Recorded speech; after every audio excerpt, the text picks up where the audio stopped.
Alors justement, vous l'écrivez dans le rapport, la conséquence de tout ça, c'est qu'il y a à peu près 26 des 50 droits fondamentaux qui sont menacés aujourd'hui en France par cette improvisation des pouvoirs publics et par l'absence aussi de vision globale, vous l'avez dit.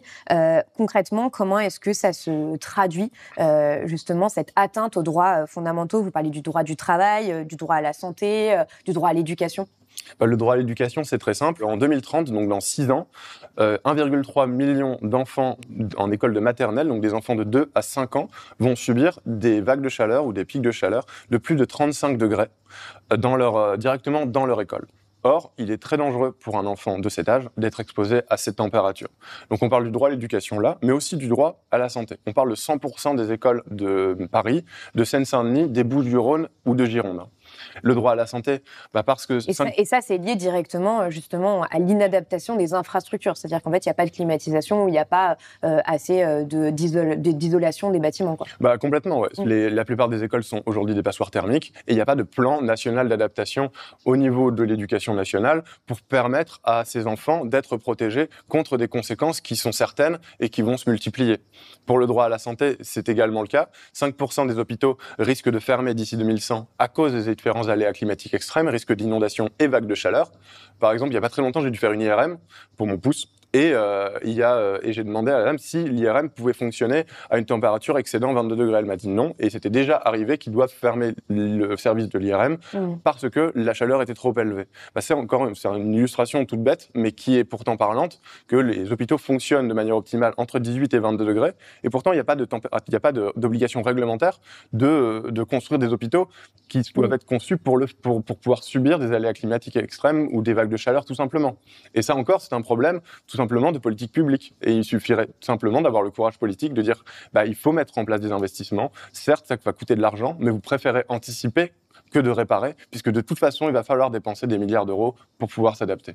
La dernière question que je voulais évoquer avec vous, justement, sur ces droits fondamentaux, parce qu'on ne peut pas faire les 26, mais c'est quand même la question des droits des salariés qui ne sont pas suffisamment protégés. Vous le dites dans votre rapport, aujourd'hui, il y a 36% des travailleurs qui sont déjà exposés à des chaleurs extrêmes sur leur lieu de travail. Est-ce que vous avez justement plus d'informations par rapport à ça? Qu'est-ce que ça veut dire concrètement? C'est-à-dire, quand on parle de chaleur extrême, est-ce que c'est que les personnes dans le BTP ou est-ce que ça va plus loin que ça? Non, effectivement, il y a un rapport de France Stratégie, une note de France Stratégie, qui est une institution, encore une fois, publique, qui est rattachée auprès du Premier ministre ou de la Première ministre. Ce rapport dit qu'il y a 23 métiers qui sont surexposés. C'est effectivement largement des ouvrières et des ouvriers, du BTP mais pas que, la métallurgie, de l'automobile, ou alors des personnes qui travaillent dans des endroits en intérieur où il y a une machine qui chauffe. C'est le cas notamment des boulangers, des pâtissiers, mais aussi des cuisiniers de manière générale, et des personnes qui travaillent en extérieur, les agriculteurs, les agricultrices, mais aussi la police, et aussi l'armée et les pompiers. Est-ce qu'il y a des choses qui sont organisées à cette échelle, de manière coordonnée et générale? La réponse est non. Pas au niveau du ministère du Travail, pas au niveau du Premier ministre, pas au niveau du ministère de la Transition écologique. Il n'y a quasiment rien qui est organisé.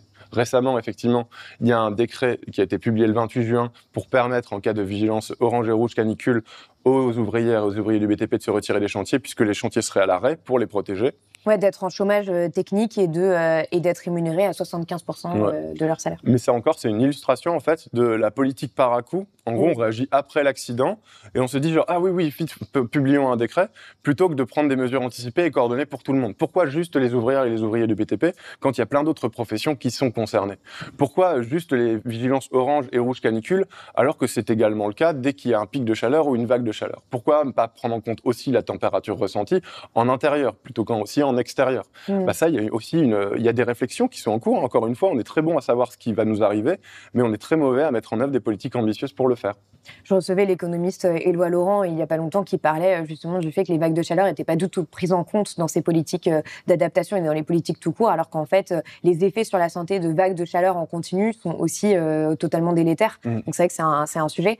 Simplement pour terminer sur cette question des droits fondamentaux, on a parlé des impacts des vagues de chaleur et des canicules, surtout des canicules, sur les droits fondamentaux. Est-ce qu'il y a d'autres aléas climatiques qui vont avoir des impacts directs sur nos droits?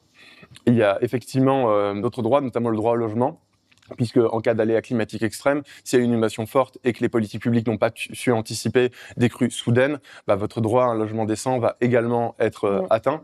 Pour revenir sur le droit du travail, il y a 54 travailleurs qui sont quand même décédés entre 2017 et 2022, selon Santé publique France. Et donc, on ne parle pas juste d'un risque de confort, mais vraiment d'un risque, dans ce cas-là, de la dignité humaine, voire du droit à la vie. Et ça, c'est encore un autre droit, du coup, qui est atteint. Il y a 5 étapes dans l'adaptation. C'est à la fois préparer le terrain, donc savoir de quoi on parle, pour qui et pourquoi. Ensuite, il y a analyser sa vulnérabilité, donc savoir qu'est-ce qui va nous arriver, qu'est-ce qui nous arrive déjà, à quel point, comment le chiffrer. Et ensuite, il y a choisir les options d'adaptation. Comment on va faire pour se protéger? Ces 3 étapes-là, la France est très bonne. Elle est parmi les meilleurs élèves. Mais quand il s'agit de la mise en œuvre, qui est la 4e étape, c'est là que tout s'écroule. Elle est très, très mauvaise, tout simplement, parmi les pays de l'Union européenne, à mettre en place des mesures efficaces et justes. Parce que ça demande du courage politique, et nos décideurs et nos décideuses politiques ont toujours échoué. Et je pense que c'est ça qui m'a le plus marqué en l'écrivant, c'est qu'on a des chiffres extrêmement précis sur nos pertes économiques. D'ici 2071, par exemple, on sait que la région PACA va perdre approximativement 1 milliard d'euros chaque année à cause des conséquences du réchauffement climatique. On sait que les vagues de chaleur vont tuer environ 45 000 personnes d'ici 2100. On est conscient de tout ça. Et pourtant, aujourd'hui, en 2024, il n'y a encore rien qui a été fait, alors que la France a les moyens de s'adapter. À quoi ça sert à la France d'être la 5e puissance économique mondiale, la 7e puissance militaire, de siéger au G7, au G20, au Conseil de sécurité de l'ONU, si elle n'est même pas capable d'assurer les droits fondamentaux les plus élémentaires de sa population? C'est vraiment cette question-là qu'on a posée au gouvernement, et c'est vraiment ça qui m'a le plus choqué.